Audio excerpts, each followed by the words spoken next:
Someone at the Project Blue government facility made a mistake. And now, the deadly flu-like virus Captain Trips has killed 99% of the country's population. The survivors are tasked with living in a world they no longer understand, and making sense of the evil, faceless man that stalks them in their nightmares.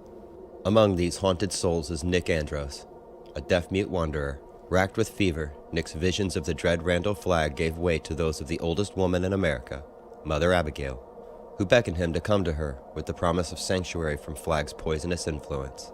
Now, for the first time in his life, Nick makes his way towards a greater destination, a shack in a cornfield in Nebraska.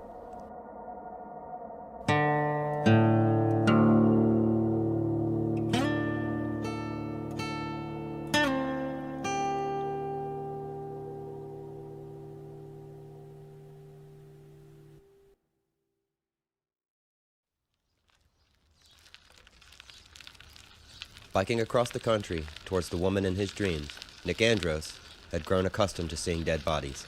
What surprised him then was when a corpse sat up in the middle of Route 3 and waved hello. "Hey there, mister!" Nick cut his hands and split open his forehead. And now the corpse, not a corpse, was talking to him. "Holy gee, mister! But you took a tumble, didn't you just? My laws!" Nick scribbles in his notepad. It says, "You scared me. I thought you were dead. I'm okay, but is there a drugstore in town?" "I'm Tom Cullen. I can't read. I only got to the 3rd grade and my daddy made me quit because I was too big." Retarded, Nick thought. Great. He can't read and I can't talk. Nick tried his best, went through his standard dumb show, but it was no use. "You got a toothache? Is that why you don't feel like talking?" Anyway, Nick had already spotted what he was looking for. A drugstore. "Hey, mister, you can't do that. That's illegal. M-O-O-N, that spells illegal, don't you?" "What are you anyway, deaf? My laws, are you?" While Nick looked for some peroxide, Tom had one of his episodes. Blackouts that were, in fact, instances of almost normal thinking. "My laws! You're deaf and dumb, right? Can't hear, can't talk, right? I thought of it. Hooray for me! Hooray for Tom Cullen!" They got to know each other over lunch in the town square across from the courthouse. Afterwards, Nick wandered about May's total emptiness. He gestured to the large circle of buildings that made up its downtown. Again, Tom had an episode, and Nick worried his new friend was dying. Then he jerked out of it, as if a word Eureka had appeared in his head. "You want to know where all the people went? Well, I guess they went to Kansas City. My laws, yes. Just like my daddy. He run off with the waitress. Her name was M-O-O-N. That spells Dee Pacalotti." Tom launched into a monologue, and Nick thought, a deaf mute and a man who's mentally retarded. Of what possible use could we be to each other? One night, Nick reasoned. I'll stay one night, and then I'll leave him in the morning. Nick found Tom playing with a fleet of toy corgi cars on a plastic Texaco station, and was suddenly swept by a total unexpected sadness, a feeling so deep he feared he might weep. I can't leave him." "You moving on, mister?" Nick nodded, then pointed to himself, to Tom, to his bike, to the road that led out of May. "You want me to go with you?" "Laws, yes, Tom Cullen's going. Tom Cullen's. Can I take my garage?" Tom loved the bicycle Nick found for him, loved the basket for his garage, loved the klaxon horn Nick had added on a whim. Wistfully, Nick wished he could hear it, to see if it pleased him as much as it seemed to please Tom. They rode north on Route 23 for 2 hours, trying to outrace the thunderclouds encroaching from the west. At the outskirts of Roston, the sky turned a still, ominous yellow. Nick felt nervous, without knowing why. He'd never learned that one of the few instincts man shares with animals is exactly that, the response to a radical drop in air pressure. "Tornado! There's a tornado coming!" While Nick looked for a funnel, Tom raced away into the field off the road, beating a twisted path through the high grass. Damn fool, Nick thought. He's gonna snap his axle. Nick pedaled to beat the devil, to catch Tom before he vanished into the decaying structure, but no go. And from the way Tom had tossed his bike aside, there was no question. He was scared out of his skin. Nick risked one last look over his shoulder. A horrible darkness was coming out of the west. Not a cloud, more a total absence of light, Nick thought. I am looking at whatever is in my worst dreams, and it is not a man at all, although it sometimes looks like a man. What it really is one almighty big black twister sucking up everything unlucky enough to be in its... Quick! Quick! Oh my laws, yes! In the last instant of light, Nick saw that they were sharing a storm cellar with a family of rat-gnawed corpses. Then came the slam Nick didn't hear, and then they were in perfect darkness, while the tornado's mad, thrumming vibrations intensified above them. Nick felt Tom shaking against him and wondered if he was crying. Even the air seemed to be trembling against Nick's face. Time passed, and Nick became convinced they weren't alone in the storm cellar. And it wasn't the corpses. Nick felt the presence of... the Dark Man. The man who came to life in his dreams.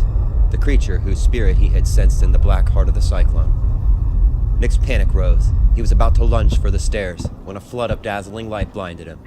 It was Tom, who had left his side and opened the door at the top of the stairs. When his eyes readjusted, Nick scanned the cellar. If there was anyone else down there with him, Nick didn't see him. Nor did he want to. Nick's watch insisted that he and Tom had only spent 15 minutes in the storm cellar. Never before had Nick understood how subjective, how plastic time really is. He would have guessed an hour, maybe 2. Once topside, Nick realized why the light had been so blinding. The barn's roof and walls had been torn off, leaving behind something that suggested the skeleton of a prehistoric monster. Tom had ridden the bicycles. A miracle they were still there, thought Nick, and a testament to the tornado's fickleness. He was standing with them, shivering and crying. He saved my life, Nick thought. I'd never seen a twister before in my life. If I'd left him behind in May, I'd be dead as a doornail right now. Someone was down there with us. Someone who came out of the twister. Can we go now? Please. You know what, mister? I've never been out of Harper County, laws no. But I know this sign. My daddy showed it to me once. Is it the world? Is woods the word of the world? I mean, are we going into the world, mister? Nick nodded, and they started pedaling. And he thought, it is the world, and the world is empty. It's not just Shoyo or Texarkana, it's America, lying like a huge discarded tin with a few forgotten peas rolling around in it. While Tom slept, Nick studied an atlas and realized there really was a Polk County, Nebraska. Like from his dreams. Did that mean that they were actually going to find an old black woman sitting on her porch with a guitar, surrounded by corn? That night, Nick dreamed of the man with no face, and then of corn higher than his head, and of the sound of music. What are they? Those ain't cows. Another scorcher. Also, the day they passed an apple tree and ate its small, sour fruit. Nick stopped after 2, but Tom ate 6, greedily. That made him sick, of course, and Tom couldn't ride his bike anymore. When they reached the town of Pratt at 4 o'clock in the afternoon, Nick called it quits for the day. In the drugstore looking for some Pepto-Bismol for Tom, Nick saw a mannequin out of the corner of his eye. Only it wasn't a mannequin. It was Julie Laurie. Jesus, are you real? Or a ghost? Why ain't you saying anything? Nick went through his dumb show again, with quicker results this time. You can't talk? You're a mute? Well, you ain't bad looking, that's something. Nick could smell at least 3 different kinds of perfume on her. My name's Julie. Julie Laurie. What's yours? You can't tell me, can you? Poor you. Nick scribbles down on his notepad. I'm Nick. I'm traveling with Tom Collin, who is lightly retarded. We're going to Nebraska. Come with us if you want. Okay. I'm so glad to see someone. Who cares if it's a retard and a deaf mute? My mom and dad died 2 weeks ago. Everyone died but me. I've been so lonely. You are sort of cute. Hey, let's make it. I can't believe this, Nick thought. But it was real enough. Is that the retard? Nick nodded, not liking the cruel word. Nor suddenly the girl. There was some restless instability in her that unsettled him. I'm Julie. How you doing, cutie pie? Hi. I ain't gonna. Tom Collin don't like medicine. Laws no. Tastes bad. That's right, Tom. Don't drink it. It's poison. Tom Collin doesn't drink poison. Daddy said it'll kill the rats in the barn. It'll kill Tom. No poison. Laws. You dummy freak bastard! It was just a joke! You can't hit me! As Nick wrote his note, he thought, of all possible people, why her? We don't need you. What? No, I'm coming with you, and you can't stop me. But in fact, he could. She looked different, somehow real for the first time. A gun was something she could manipulate to take her own advantage. I didn't mean that. I'll do anything you want, honest. Feeling soiled and depressed, Nick kept the gun on Julie until she vanished around a corner 2 blocks away. When he turned back, Tom was nowhere to be seen. Great. Thanks a lot, Julie. Nick found Tom a few blocks away from Pratt's business district. Please don't make me drink it. Laws no. Daddy says if it'll kill the rats, it'll kill me. Please. But Nick had given up on that idea. Let the gunk in Tom's stomach run its course, however long it takes. I'm sorry. Tom Collins, sorry. They walked back to Main Street together.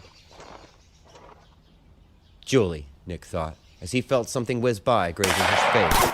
Oh! Tom shrieked and took off. Nick turned around, just in time to catch the muzzle flash of another blast in a window of the Pratt Hotel. Julie, Nick thought again, taking off after Tom. That night they slept in a barn 3 miles north of Pratt. Miraculously, none of Julie's shots had landed, however many times she tried. Nick's last conscious thought was, well, at least we're done with that hellion. Though that would turn out to be only half true. They were riding bikes they'd acquired in Iuka when, at 2:45 in the afternoon, Nick saw something in his rearview mirror. A twinkle of something. A good old Detroit Chevy truck, rolling along US 281. Nick felt a stab of panic in his heart. What if it was Julie driving that truck? What if she still had her gun? It wasn't, thank God. Holy craps on a carousel! Am I glad to see you boys! Climb on up here and let's see where we're going. And that, friends, was how Nick Andrews and Tom Collin met Ralph Brentner. Larry Underwood was cracking up. He walked all day, every day, from sunrise to sunset. After Rita and after his wipeout, he hadn't been able to get on his motorcycle anymore. He was suffering from malnutrition, heat prostration, and plain old exhaustion. The last week, he'd been unable to sleep because of the nightmares. About Rita, about the Dark Man. Come on, Larry. We'll get it together, Larry. Daytimes, the vision of the Dark Man would recede. Daytimes, it was the big alone that went to work on him. Though, was he alone? Throughout his journeys, he had a strong feeling of watchedness. If someone's there, why don't you come out? I won't hurt you. But nothing. Maine saved his life. He had found a house in the shade of a tree where there was food and water, and it was cooler. He ate, cleaned himself up, and slept, dreamlessly. And realized, just because he wasn't up for a motorcycle, it didn't mean he had to walk. For the first time in a long time, he laughed out loud, even though it was at his own stupidity at not having thought of a bicycle sooner. In North Berwick, he stopped after being afraid of whoever was following him. He just wanted to see somebody again. Anybody. To your health! In Wells, Larry flipped a coin and turned south on US 1, and 2 miles down the road saw it for the first time. This huge, blue animal, lazy and slow. It was the end of the East, place where the sea takes over. Larry's end. He'd never seen so many birds in one place before. The thought formed before Larry could push it away. Gulls are carrion eaters. The pickings must be real good just lately. He stood in awe for a half hour. An hour. I'm here, he thought. Larry felt overcome, cleaned out and fresh. At first, he thought the scream was coming from the gulls, but it was behind him. Joe! Larry thought. He's come to kill me, this boy. What did I ever do to him? He reacted without thinking. Larry felt instant pity. The kid looked fierce, but there was nothing to him. Don't hurt him! He's only a little boy! Let go with a stick, kid. Keeping his foot on the boy's wrist was like standing on a wounded, vicious snake. Let it go, Joe. Let it go, or I'll leave you. She spoke calmly, persuasively. No one would hurt him. No one would abandon him. Everyone could be friends if he would let go of the damn knife. Eventually, the boy did. Larry felt the old defensive, self-serving words rise. I had to do it. Wasn't my fault, lady. He would have killed me. But he stopped himself. The situation was what the situation was, and could have ended much worse. Larry thought, I think I've changed somehow. I don't know how much. No one can tell what goes on in between the person you were and the person you become. There are no maps of the change. You just come out the other side. Or you don't. I'm Nadine Cross. This is Joe. We're happy to meet you. Larry Underwood. You two have been following me. That is how Larry, Nadine, and Joe met at the end of the world. I want us to come with you, Larry, wherever you're going. I guess there's no way to be coy about it, under the circumstances. That boy worries me, Nadine. His knife's gone, but the world's full of knives. Lying around, waiting to be picked up. Nadine explained how she came across the boy in Epsom, sick on the lawn of a house from some animal bite, and nursed him back to health. At first, she tried dressing Joe, which is the name she gave him, but he tore off everything except for his underpants. He never talked, just growls and grunts. Feral as he is, she's been able to control him, mostly.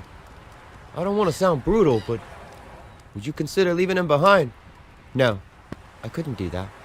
Nadine was thinking that this man was a link in a chain she had been following for years, a chain that was now nearing its end. I understand the danger, but if I left him, that'd be the same as murder. I won't be party to that. Too many have died to kill more. I'll be responsible for his actions. The surf rolled and boomed as Larry deliberated. How much had he changed?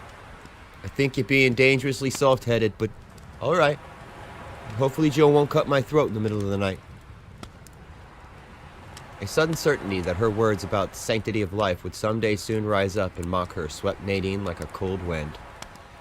She shuddered and thought, no, I'll not kill. Not that, not ever. To change the subject, she asked about the guitar Larry had found in the house up the shore, along with the food they'd just eaten. Do you play? Yeah, I do. Let's see what we got here. Larry played, not just because Nadine wanted him to, but because sometimes it felt good to play, especially when you're on a beach at night with a bonfire and a pretty woman. It was a beautiful guitar, and it made a beautiful sound. Larry sang an old blues song he had learned as a teenager. When he finished, look, music hath charms. Larry played more, folk and blues, primitive rock and roll. He played until his fingers failed him, at which point, takes a lot of practice. Larry shrugged inside. He'll probably smash it to hell. No, I don't think so. In fact, what followed was one of the most amazing things Larry had ever experienced. The boy struck up Jim Dandy almost flawlessly, hooting the words rather than singing them. At the same time, both he and Nadine knew Joe had never played a guitar before in his life. He was copying Larry, like some kind of prodigy. But he wasn't bearing down on the strings hard enough, and his chords were sloppy. Here, let me show you. All right, all yours. When you want a lesson, I'm here. That night, Joe slept with his arms wrapped around the guitar he'd adopted. Fine, Larry thought. You can't stab someone to death with a guitar, though he supposed it would make a pretty fair blunt instrument. The next morning, Joe played Larry's own song, Sally's Fresno Blues, and Nadine made oatmeal and hot tea for breakfast. Larry's spirits buoyed. Nadine was a beautiful woman, after all. And as for the boy, well, you couldn't not like someone who liked the guitar as much as Joe did. They cycled along Route US 1, Joe leading the way, sometimes as far ahead as them as a mile. At 11 o'clock, Larry and Nadine reached Ogunquit. Why would they have blocked the road? They must have tried to quarantine their town. I'll bet we'll find another roadblock on the other end. What they found, first, was the essence of a honky-tonk beach resort. Summer cottages, clam shacks, gas stations, and Dairy Queens, all jammed together. Not very pretty, is it? No, but it was ours once. Now it's gone. They caught up to Joe a little further along, pointing at something, just off the highway.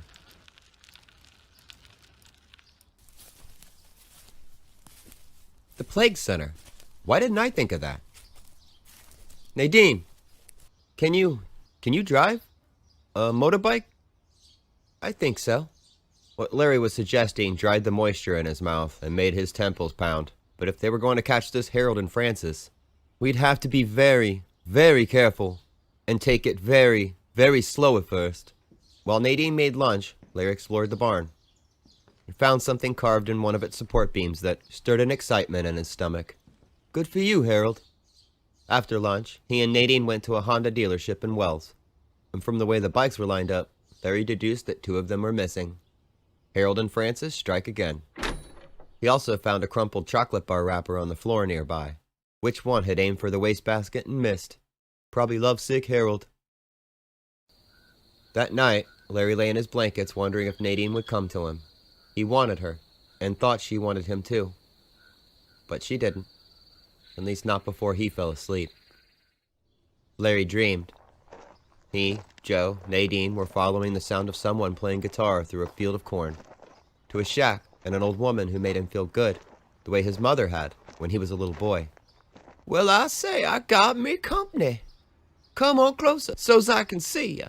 Larry felt like they were in a kind of forever place, where the sun seemed to stand still, 1 hour from darkness. He wished they could stay. The man with no face couldn't get them in this place. Boy, you like to have a swing on this old box of mine? Bless him, he plays good. Me, I'm too old now. It's the rheumatize. But in 1902, I played the county hall. Who are you? Mother Abigail's what they call me, and I still make my own biscuits. You come see me as quick as you can. We got to go before he gets wind of us. Before who gets wind of us? A cloud passed over the sun. The tire swing stopped its gentle arc. Joe quit his playing. The black man, the servant of the devil. We got the Rockies between him and us for now, praise God. But we got to knit together in Colorado. God showed me where. But we got to be as quick as we can. So you come see me in Nebraska. There's others coming too. No, we're going to Vermont. That's all. To Vermont. There was pity in Mother Abigail's face, and anger in her voice. You'll go straight to hell, daughter of Eve, if you don't mind yourself. And when you get there, you're going to find that hell is cold. That was the end of Larry's dream, which burned away with the morning fog before they set off for the plague center. Slow, remember? We're not going to hurry and have an accident. I'm excited. It's like being on a quest. Larry couldn't help but think that Rita Blakemore had said something very much like that when they left New York, 2 days before she died. Nadine, what did you do before? First and second grade teacher, a private school in Pittsfield. I love the little ones. The little ones are the only good human beings. That explained her complete unwillingness to leave Joe behind. Were you married before? No, never married. I'm the original old maid school teacher, younger than I look, but older than I feel. 37. My hair's premature. Nadine, I wish you wouldn't. You don't want me to? No, I don't. But she did want him to. That was the thing. Larry could feel the want coming off her in waves. Nadine. Lady! Lady! Oh, thank heaven. Oh, my God, are you really people?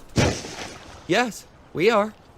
And that was how Larry and Nadine found out Joe could talk, and how they met Susan Swan.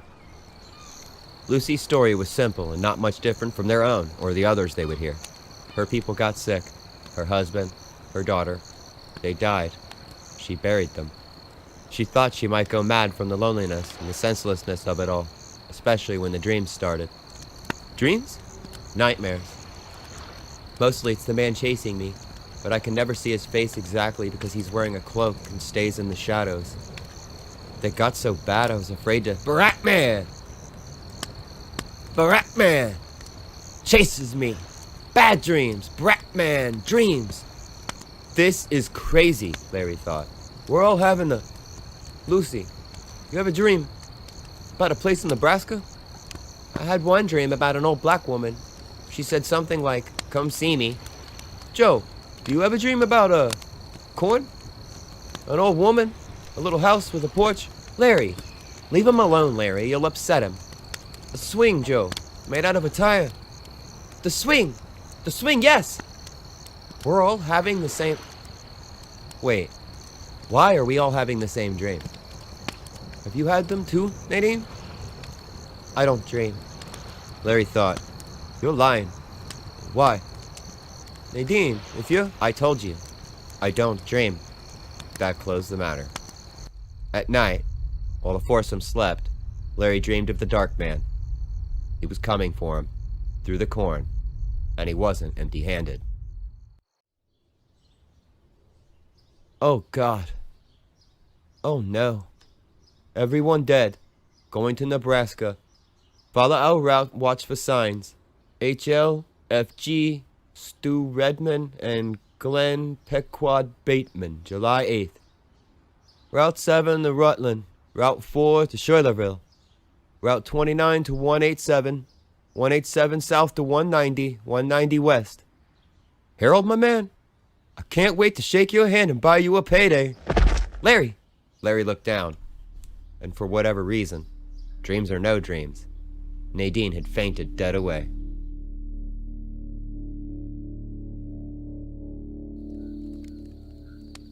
It's late, but I should try and get as much of what happened down before my eyelids just slam shut. Went into the CDC in Stovington today. Me, Harold, Mr. Bateman, while Stu waited outside. It was pretty spooky, let me tell you. Like a haunted house. I don't think we'd better say anything to Stu about this room. Why?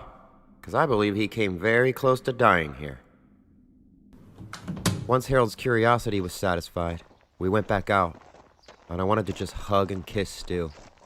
I felt ashamed, Diary, that we hadn't believed Stu about the Plague Center, and that we'd all complained about what an awful time we'd had when Captain Trips happened, and he'd barely said anything. That's when I realized I was falling in love with Stu. I had the world's most crushable crush on him. And if it wasn't for Harold, I'd take my damn chances. Anyway, that's when Stu told us he wanted to go to Nebraska. He wanted to check on this old lady he'd been dreaming about lately, he said. Her name's Mother Abigail, I think. She lives in a place called Holland Home or Hometown or something like that, in a field of corn. While Harold made his sign, we had a very sober talk about our dreams. Dreams we'd each been having, in some shape or other, about this woman, and about a boogeyman with no face. It's remarkable, but we all seem to be sharing an authentic psychic experience.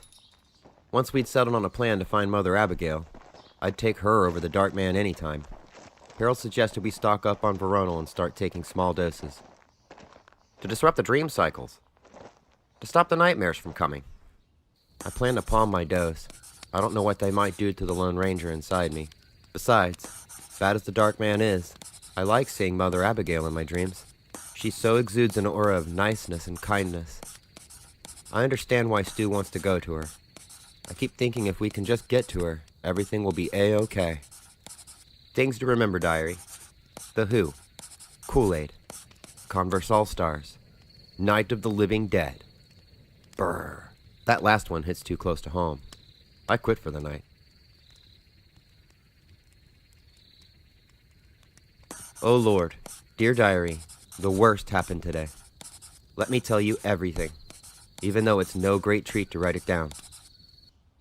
Glenn and Stu went into town, Girard, Ohio, in case you're keeping track, to look for food, and Harold and I stayed behind to set up camp and boil some water. We were talking about this and that, and I was thinking that Harold must have washed up at the stream when he went to get the water when... Harold! I was so surprised I fell right off the log, and Harold found it necessary to say, "Are you all right, baby?" And then it all came out. The bad dreams, the worrying about the baby, my feelings for Stu, the traveling, the stiffness, everything. And I started giggling, followed by hysterical laughter. What's so funny? I giggled and laughed and sobbed until Harold must have thought I'd gone completely bonkers. After a bit, I managed to pull myself together. Fran, I find this difficult to say. Then maybe you shouldn't. The giggles almost came back then, but I bit down on my tongue. Franny, I love you. I guess I knew all along it was just as bold as that. I don't love you, Harold. It's him, isn't it? It's Stu. I don't know. I know, all right. Even though he said he didn't want you, that you could be mine.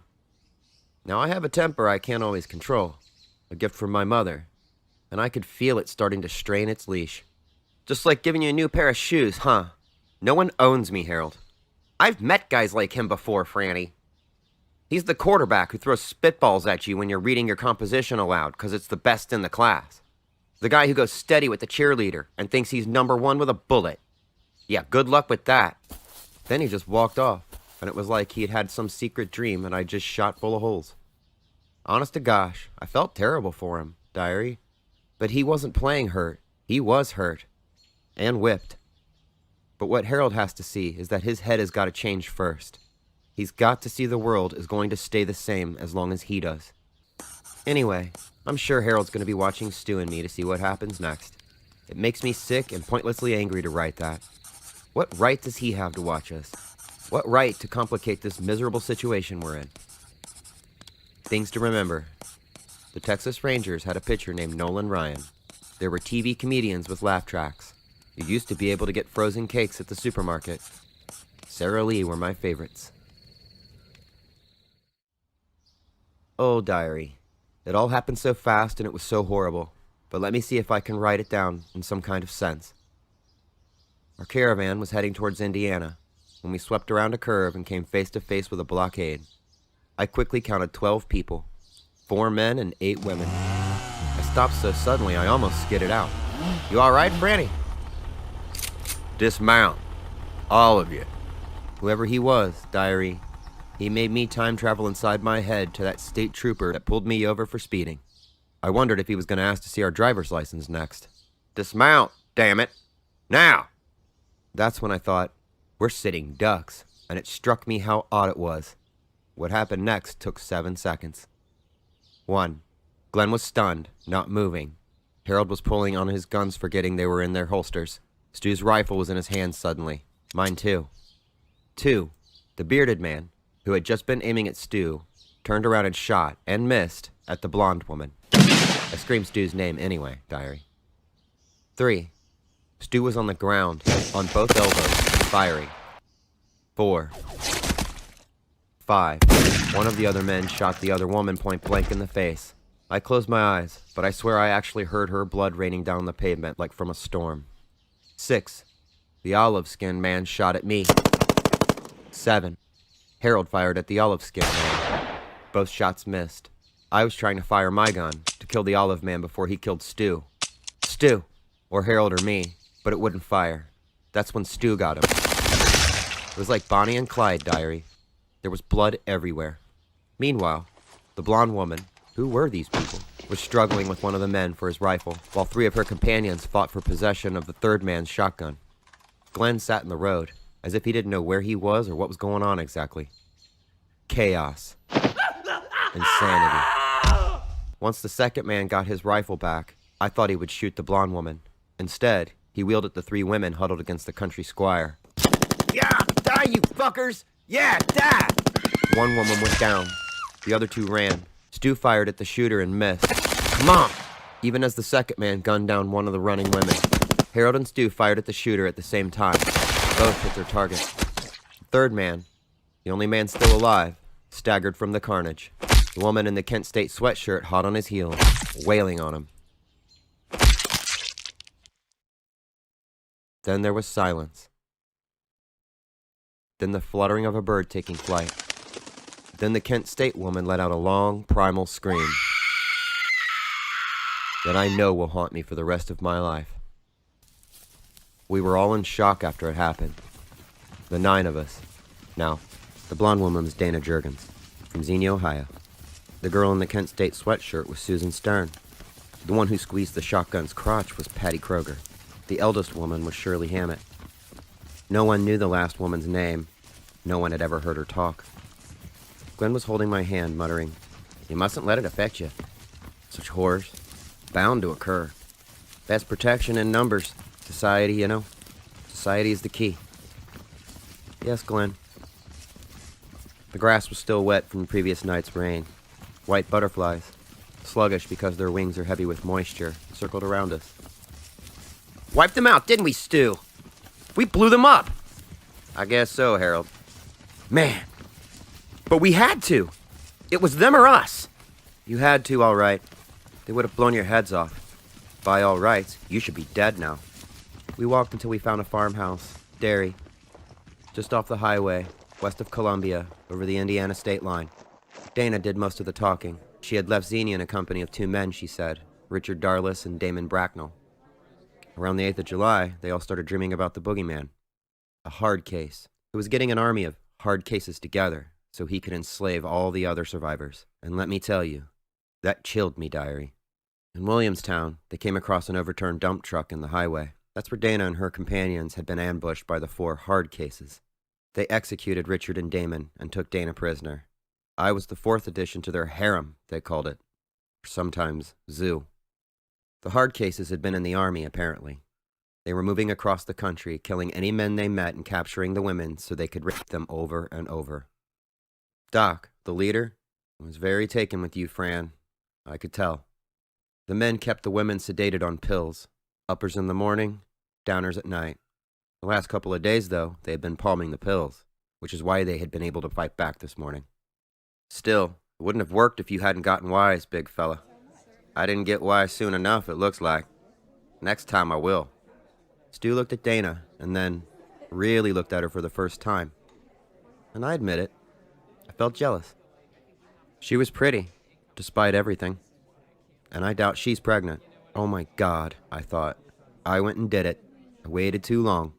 Maybe I'm crazy, but I believe Harold saw the same thing between Stu and Dana, and I swear, he was smiling in relief. Ugh.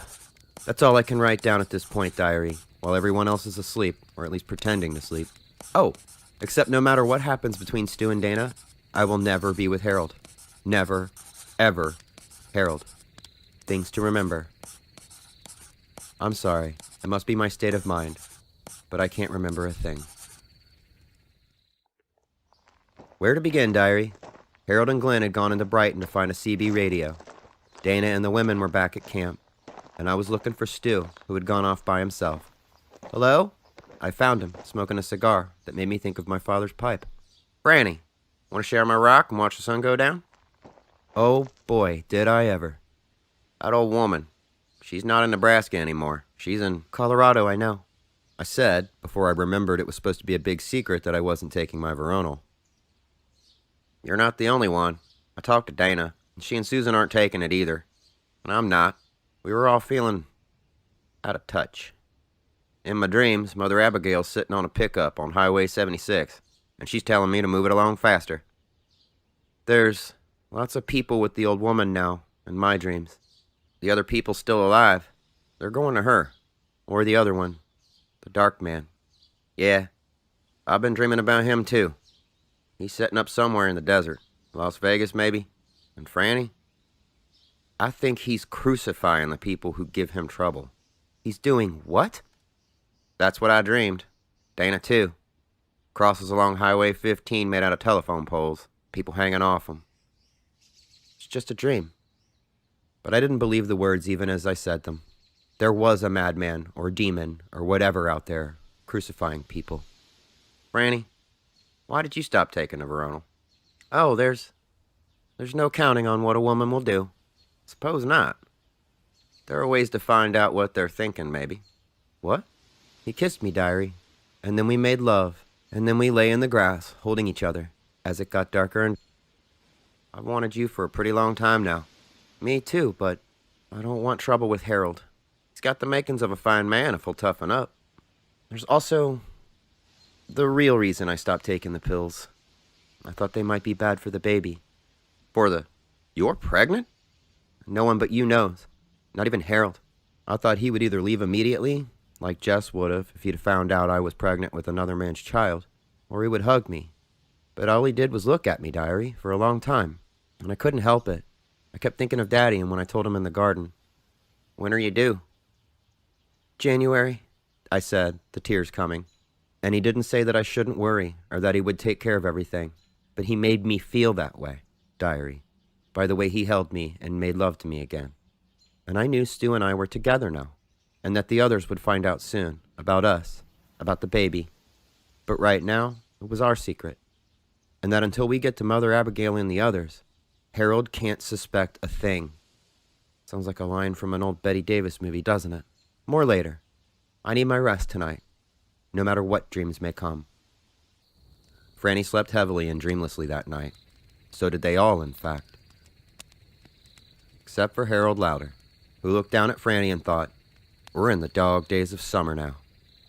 Every dog has its day. He took Fran's journal back to his sleeping bag and read everything. It's late, but I should try to get as much down before my eyelids just slam shut. He felt like the little boy he'd been, the boy who had turned to books, to reading, for solace. He read everything about Franny and her love for Stu. He read and remembered his fantasies about all the pretty girls at Agunquit High, how they would please him. He would chastise them all with small leather whips. Franny had been one of those girls. Every dog has its day. In the hour before dawn, he replaced the diary in Franny's pack. He wasn't careful about it, thinking if she woke, he would kill her and then run. But not to Colorado or Nebraska. To the desert. Harold crawled into his sleeping bag, and when sleep came, it was thin. He dreamed he was dying, somewhere in the desert. High above him, cruising buzzards rode the night thermals, eager to make a meal of him. Then a frightful, vulpine red eye opened in the dark and looked at him, and beckoned him. To the west, where shadows were even now gathering, and their twilight dance of death. Harold smiled all day long. He smiled even though they didn't make it across Indiana as quickly as they had hoped, hitting a horrible clog of army vehicles near the Elkhart interchange. He smiled as they gathered as much firepower as they could carry from the dead soldiers. 24 rifles, some grenades, and yes, even a rocket launcher. He smiled as he and Stu struggled to figure out the rocket launcher, for which there were, count 'em, 17 rockets. Don't blow yourselves up, for God's sake! He smiled so much that when the group started bunking down for the night, Franny remarked, You know, Harold, I don't think I've ever seen you feeling so good. What is it? He winked at her and said something puzzling. Every dog has its day, Fran. That night, Harold began keeping his own journal. At 20 to 11, Mother Abigail emerged. That she did every day, that her Coca-Cola thermometer read over 50 degrees. It was the finest summer she could recollect since 1955. Pity more folks weren't around to enjoy it. Though, this day and age, did they ever? She supposed young people in love did, reveling in themselves and in warm July nights. And old folks whose bones remembered the death clutch of winter, but most everyone was gone now. God had brought a harsh judgment down on the human race. Some people might condemn him for it, but not Mother Abigail. After all, he had done it before with water, and further along, he would do it with fire. She supposed, and anyway, it wasn't her place to judge God. On such matters, she was satisfied with the answer God gave Moses when he asked the burning bush, Who are you? I am who I am. In other words, Moses, stop beating around this here old bush and get your old butt in gear. Mother Abigail laughed and dipped her toast into her coffee until it was soft. She'd lost her last tooth 16 years ago. Toothless she came from her mother's womb, toothless she would go into her grave. In the meantime, she wished she could sit and enjoy the cycles of the seasons. She hated that she had to be part of what was coming next.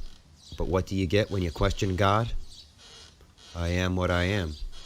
Even when his own son prayed that the cup be taken from his lips, God never answered. And she wasn't anywhere near up to that snuff. No way, no how. Just an ordinary sinner is all she was. And it frightened her to think that God looked down at her at 1882 and decided, I gotta keep her around a goodish time. She's got important work on the other side of a whole heap of calendar pages. Her final season of work lay ahead of her, in the west, near the Rockies.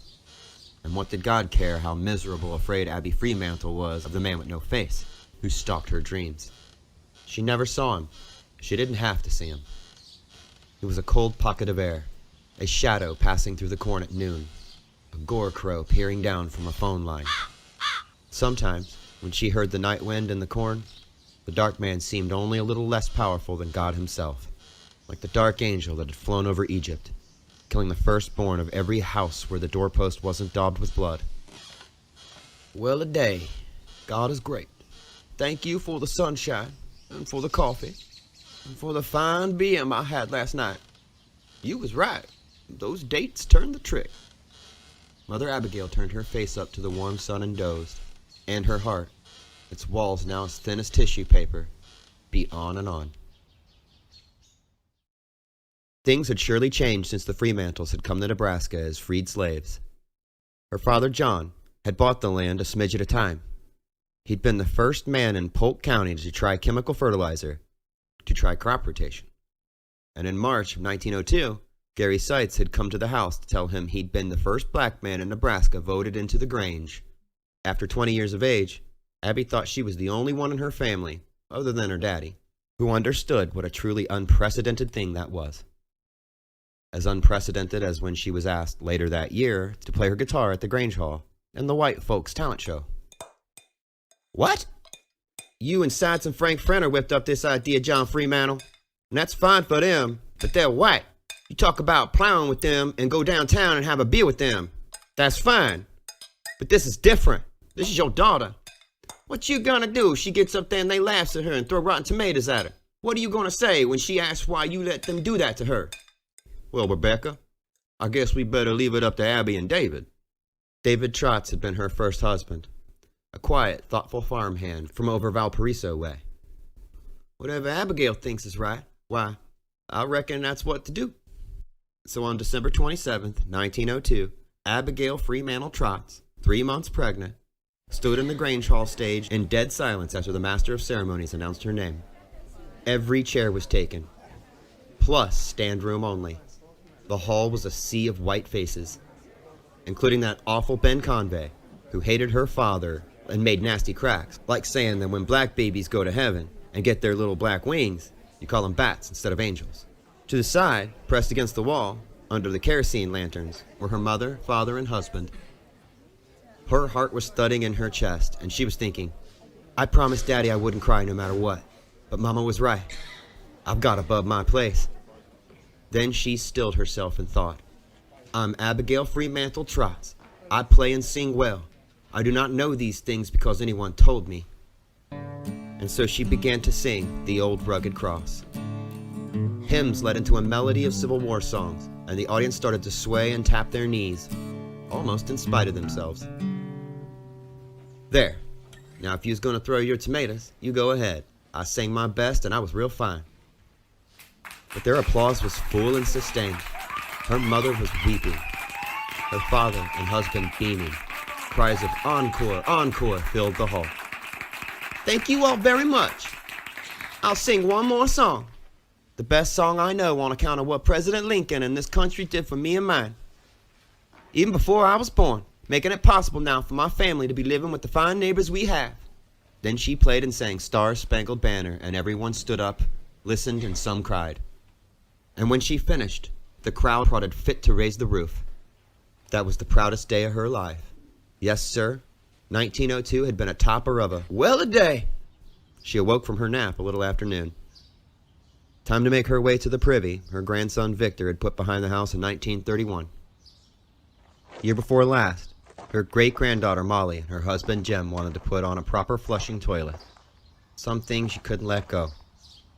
And she'd had a feeling at their suggestion, as if God had spoken to her in a way he had to Noah. Abby, you are going to need your hand pump. Enjoy your electricity, but keep your oil lamps full and the wicks trimmed. Keep your cold pantry stocked. And mind you, don't let any of the young folks talk you into anything against my will. They are your kin, but I am your father. She finished making water, poured lime down the hole, and came out into the yard. The corn was going to be fine this year. Sad and bitter for her to think that she wouldn't be at Hemingford House to see the summer give way to pagan, joke and autumn. Please, my lord, not unless I have to. Take this cup from my lips, if you can. No answer, but the creak of a rope from the tire swing and the crows off in the corn.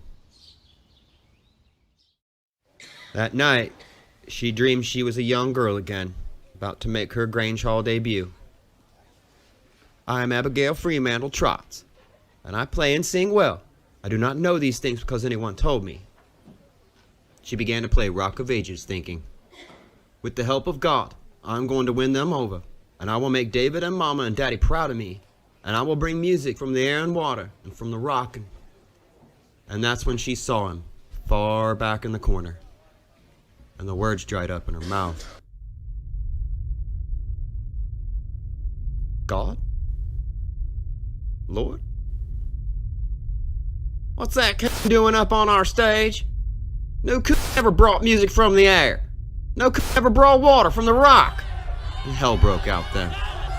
She saw someone punch her husband in the mouth, someone else wrestling her mother to the ground, a third man kicking her father. Mama! And the force of her cries seemed to break the room apart. Then she was to her old self again, in the mystic corn behind her farm. She wasn't alone. He spoke with the soft voice of doom. I have your blood on my fists, old mother.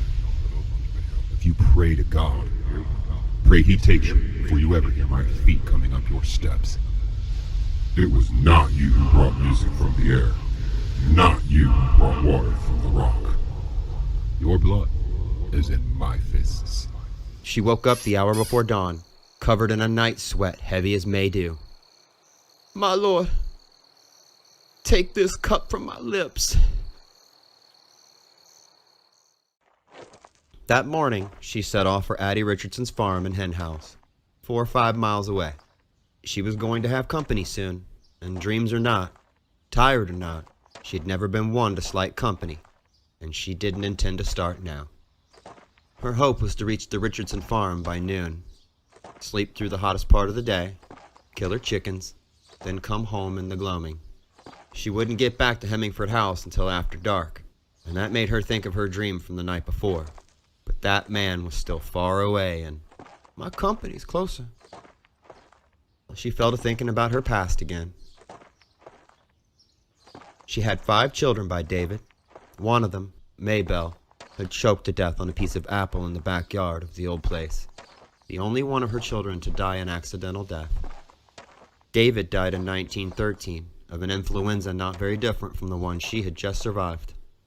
Her second husband, Henry Hardesty, a farmer from up north, died when his tractor turned turtle on him in 1925. A year later, she married Nate Brooks, one of Henry's hired men, and oh, how people had talked. But Nate had been a good man, who had pretty much done as she'd told him. Her 6 boys had produced 32 grandchildren, who had produced 91 great-grandchildren, that she knew of, and, at the time of the superflu hit, 3 great-great-grandchildren. She had outlived them all, and that was not the way it should be, but the Lord has his plans. Which is why she said when she turned 100 and they sent a TV reporter to do a story on her. To what do you attribute your great age? To God. Well a day and hallelujah. She reached the Richardson farm completely exhausted, but needed to do one last thing before her nap. A lot of animals had died with this disease, and she had to know if the chickens were among them. Wouldn't that be a bitter laugh if that were the case? But as she neared the hen house, she heard the telltale clucking and cackling. All right, that's good then. She came across Billy Richardson's body, well picked over by foraging animals. Flights of angels sing you to your rest, Billy Richardson. Finally, she turned back to the cool, inviting farmhouse for a rest and some food. It wasn't far at all, just across the dooryard. But she was so utterly exhausted, she wasn't sure she would make it. Lord's will be done. When she woke up in the guest bedroom, the light was too bright. Every muscle and fragile bone in her body was in agony, and she realized after a moment, God Almighty, done slept the afternoon and the whole night through. Limping, she went outside, crossed to the hen house, and slipped inside, wincing at the hotness and the smell of decomposition. The weakest birds had starved or been pecked to death. Then, grunting and puffing, she dragged the 3 plumpest chickens, along with Billy Richardson's hatchet, to the chopping block in the yard. Now, Lord, I got these 3 broilers. I should like to whack off their heads and not my own hand. That will be done. Amen. She thought, the only thing dumber than a broody hen was a New York Democrat. That accomplished, she put the birds into her tow sack, hung Billy Richardson's hatchet where she found it, and headed back to the farmhouse to wait out the worst of the day's heat. She napped during the early part of the afternoon and dreamed that her company was getting closer now. 6 of them. One of them was a boy who was deaf and dumb, but a powerful boy all the same. He was the one she'd have to talk to. She awoke at 3:30, plucked the chickens, ate a stale peanut butter sandwich, and gathered herself. I'm off, Lord. Don't reckon to get home till midnight. But the book says, fear neither the terror of the night, nor that which flieth at noonday. Walk with me, please. Jesus' sake, amen. 2 miles later, it was full dark. Her strength seemed about gone, but she felt strangely exhilarated. How long it had been since she'd been out after dark, under the canopy of stars. A warm night like this made her remember her childhood again, its gorgeous vulnerabilities, as it stood on the edge of the mystery. Oh, she had. Your blood is in my fists. A sudden sharp tug at her sack made her heart jump. Ha! And there it was, between the gravel shoulder and the corn, its eyes picking up glints of moonlight. Another weasel joined the first, and another, and a fourth, and more, until they lined both sides of the road. They were smelling the chickens in her bag. How could so many of them crept around her? She'd been bitten by a weasel once, when she was 12. She'd reached under the porch of the big house to get a red rubber ball, and the weasel, with what felt like a mouthful of needles, had fastened onto her arm. It took her father beating it with a piece of stove wood before the vicious thing would let go. She'd been terrified of the creatures ever since, the way some people were of snakes or spiders, which made her think he had sent them. The Dark Man. One bit at the rough hem of the tow sack. Ha! Your blood is in my fists. It was all for nothing. If I don't give them my chickens, they'll rip me to pieces. All for nothing. In the darkness of her mind, she saw the Dark Man smile. His fists held out, blood dripping from them. Another tug at the bag, and another. The weasels were squirming closer and closer. But whosoever believeth in me, behold, he shall not perish. For I have put my sign on him, and no thing shall touch him. He is mine, saith the Lord. Get out! It's chicken, all right, but it's for my company. Now y'all get! The creature's eyes filled with unease, then drew back, away from her, melting into plumes of smoke. A miracle, she thought, filled with exultation for the Lord. But then, she went cold, suddenly. Somewhere, far to the west, beyond the Rockies, she felt an eye open in the sky and turn toward her, searching. Who's there? Is that you, old woman? He knows I'm here. Oh, help me, Lord. Help me now. Help all of us. But then the eye either closed or turned away, and Mother Abigail resumed her walk home again. She began at 7 in the morning with the pies, a blueberry, 2 strawberry rhubarb, and an apple. Just the act of cooking comforted her, because cooking was life. By early afternoon, her kitchen was filled with the smell of frying chicken. It came out just as light and as nice as you could want. After putting the chicken on paper towels, she sat on her porch and started playing her favorite hymns. She was settling down to "We Are Marching to Zion" when she heard it. An old Chevrolet farm truck coming down the country road. Praise God for bringing them through. My Lord, I thank you so. Yeehaw! Hi there, Mother! Nick said he thought you might be here, and here you be. That's him, Mother Abigail thought. The boy who was just finishing up learning about being a man. Hello, Nick. I'm glad to see you. God bless. You're all welcome here. The Lord has brought you. Mother Abigail's gonna feed you. We can't stay long, but before we do any moving on, we'll rest and break bread together. and have some fellowship. There was little talk during the meal, mostly just grunts of pleasure. Then Ralph Brentner declared, "That was one dilly of a meal, ma'am. I can't remember when anything hit the spot that good. Thanks are in order." "Can I sit with Grammy, lady? Oh, Gina, honey, I think you'd be too heavy." "Nonsense, Olivia.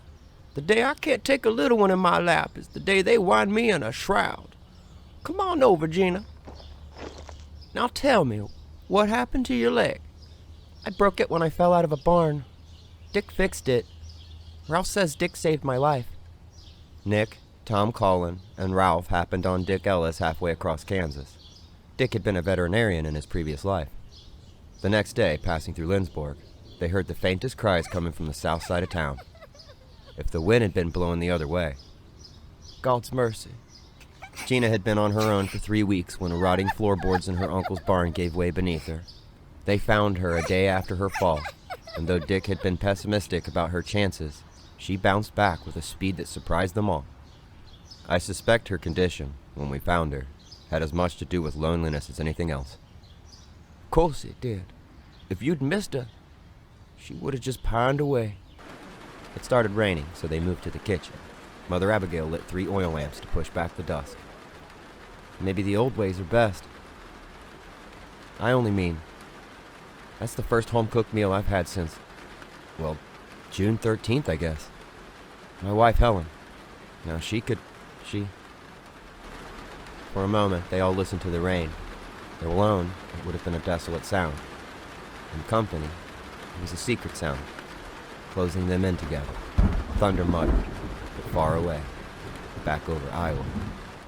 Gina yawned, her eyes wide and glassy. That was the cue. Tom Collin's tired. M.O. won't win. That spells tired. Hearty thanks were made again. Sleeping arrangements were decided upon, and then it was just the 3 of them. Looking at Nick, Mother Abigail felt a quiet sense of knowledge and completion. At one end of her life, there had been her father, John Fremantle, tall and black and proud. At the other end, this man, young, white, and mute, and that one brilliant, expressive eye. "You two are the head ones, I figure, so we got some stuff to sort out. But not me. I was a full-time factory worker and a part-time farmer. I've raised a hell of a lot more calluses than ideas in my time. Nick, I guess he's in charge." "Is that right, Nick?" He wrote his answer. "It was my idea to come up this way, yes. About being in charge, I don't know. Have you seen other folks on your travels?" "We've heard things, like motorcycles, and it feels like we've been watched, so there are other people around. We think what scares them away is seeing a fairly big group all together." "Why did you come here?" "I dreamed of you, Dick, too. The little girl described this place, the tire swing. Bless the child. What about you, Ralph?" "Once or twice, ma'am. Mostly, I dreamed about that other fella." She thought of the squirming weasels. She thought of the red eye searching, not just for her now, but for a whole party of men and women, and one little girl. "What other fella?" "Dog man." "It isn't the flu, is it, Harold?" "No, nothing like the flu. Is it food poisoning? None of us know, Fran. One thinks it might be Marx's appendix." Lovers who joined their party a few days before. "You've got to help him, Glenn.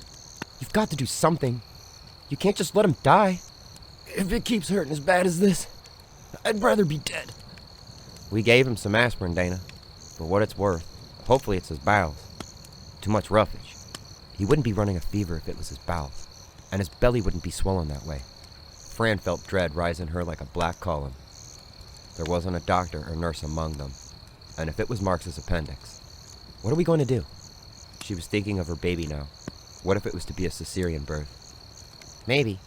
If it is his appendix, we ought to try, well, operating on him. It's his appendix, no doubt about it. But we'd kill him if we tried to operate on him ourselves. You know that, Harold. He'll die if we don't try. Even if we could open him up without having him bleed to death. We wouldn't know his appendix from his pancreas. Not to mention, what would we use? The nearest hospital is back in Maumee. We move him, his appendix bursts and dumps enough poison into his system to kill 10 men. But Harold's right. If we don't do anything, he'll die. Behind them, as if on cue, Mark screamed in pain like some kind of horrible prophet. It shouldn't be like this. Having our appendix out is supposed to be nothing.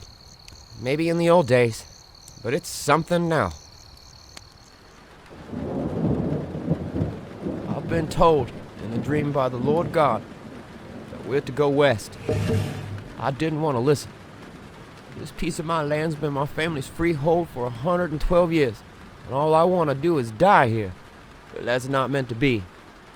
I started having dreams 2 years before this plague fell on us. I've always dreamed, and sometimes my dreams come true. Prophecy is the gift of God, and everyone has a smidge of it. My own grandmother used to call it the shining lamp of God, sometimes just the shine. In my dreams, I saw myself going west until I could see the Rocky Mountains, with just a few people at first, then a whole caravan, 200 or more. We could see signs, road signs. I always felt someone special would come to me, and that's how I'd be in the way of knowing the time and move had come. And it's you, Nick. God has put his finger on your heart. I don't know about God, but something is working here. Have you dreamed about any of the others, Gina? Not any of the ones who came with you, but a man who doesn't talk much, a young woman who is with child, a man who comes to me with a guitar of his own. How much do I know about the Dark Man? He ain't Satan, but he and Satan kept their councils together of old. He is the purest evil left in the world. The rest of the bad is little evil, shoplifters and sex fiends and the people who like to use their fists. But he'll call them. He's already started. He's getting them together a lot faster than we are. Not just the evil ones, but the weak ones and the lonely ones, the ones that have let God out of their hearts. Maybe he's not real. Maybe he's just the bad, scared part of us all.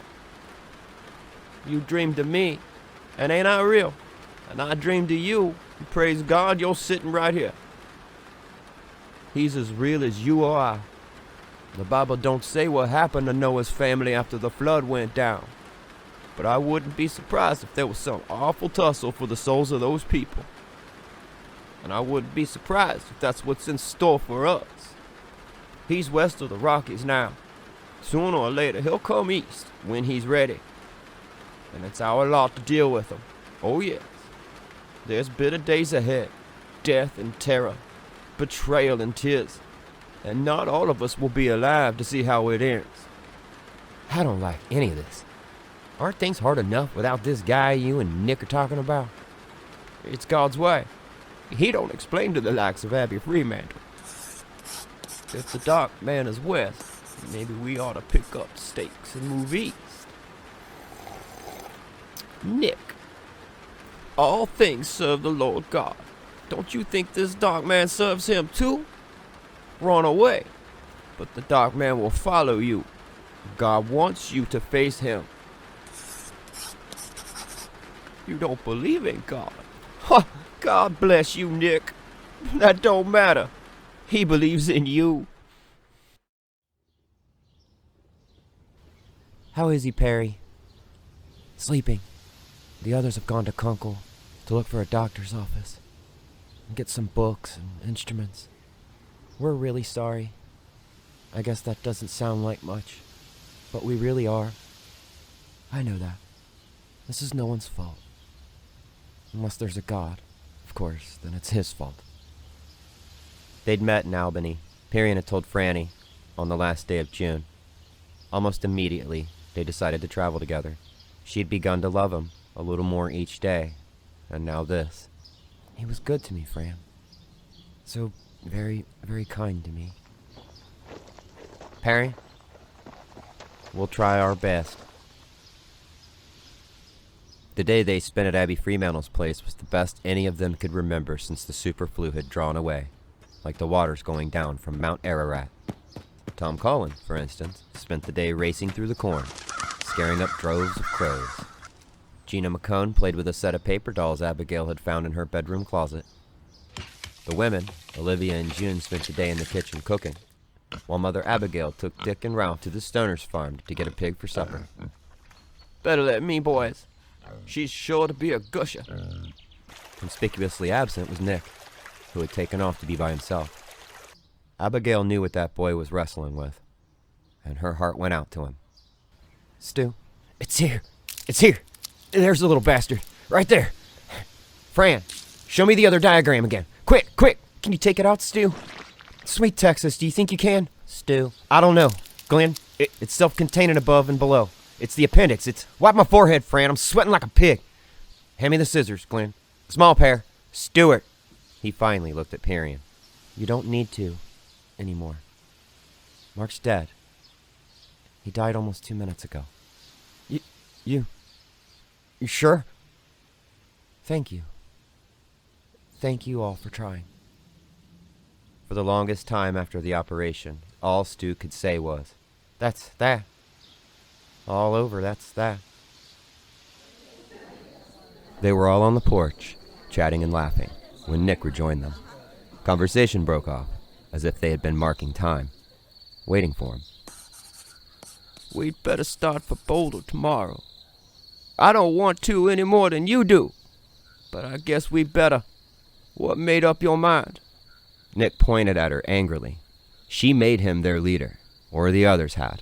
Either way, it was like a bad joke and he didn't like it. It scared him that everything that Mother Abigail had said to him might be true. So be it. My faith's in the Lord.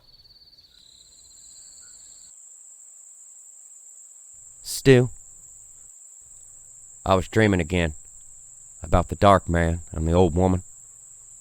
We were wrong. She's not in Colorado. She's getting ready to go to Colorado.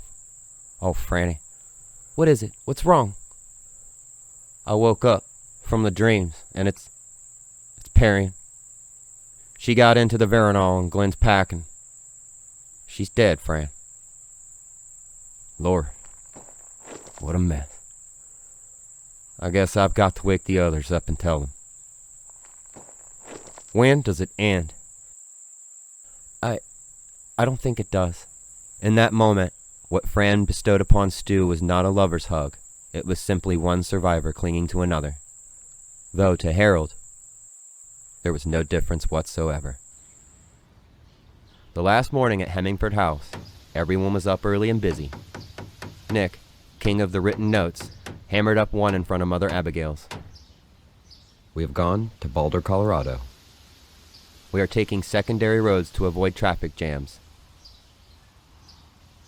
Do you know, Nick, my daddy once owned all this land for miles around? It's true. And I played my guitar down at the Grange Hall in 1902. Long ago. Long ago. Oh, Nick, I have harbored hate of the Lord in my heart.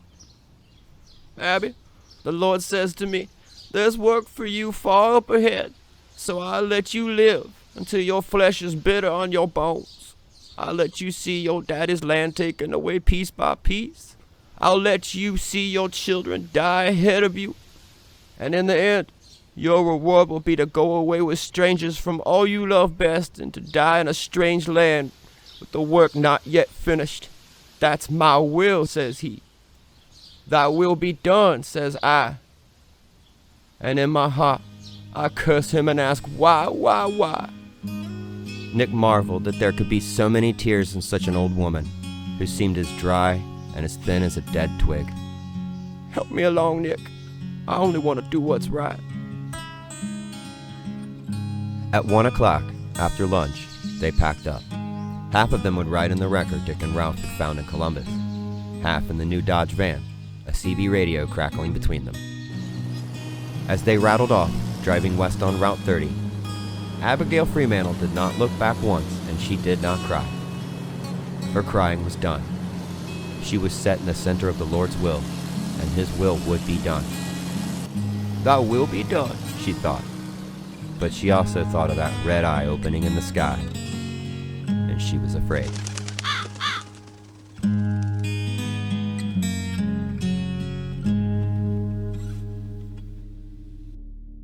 Thank you so much for watching. I know that there's an adamant, loyal fan base for this series, and that being said, I won't be continuing this series until next year, most likely the first week of January. There's only 2 volumes left in this series, with 5 issues in each volume, so we've only got 10 left for the major long play. So if you guys can hold out till midway next year, the whole thing will be done, and we'll be starting the Dark Tower series after that. Don't forget to hit that like and hit that subscribe button to keep up with all the updates and all the future uploads for this channel. It really helps the algorithm. Thank you guys for watching. Till the next one.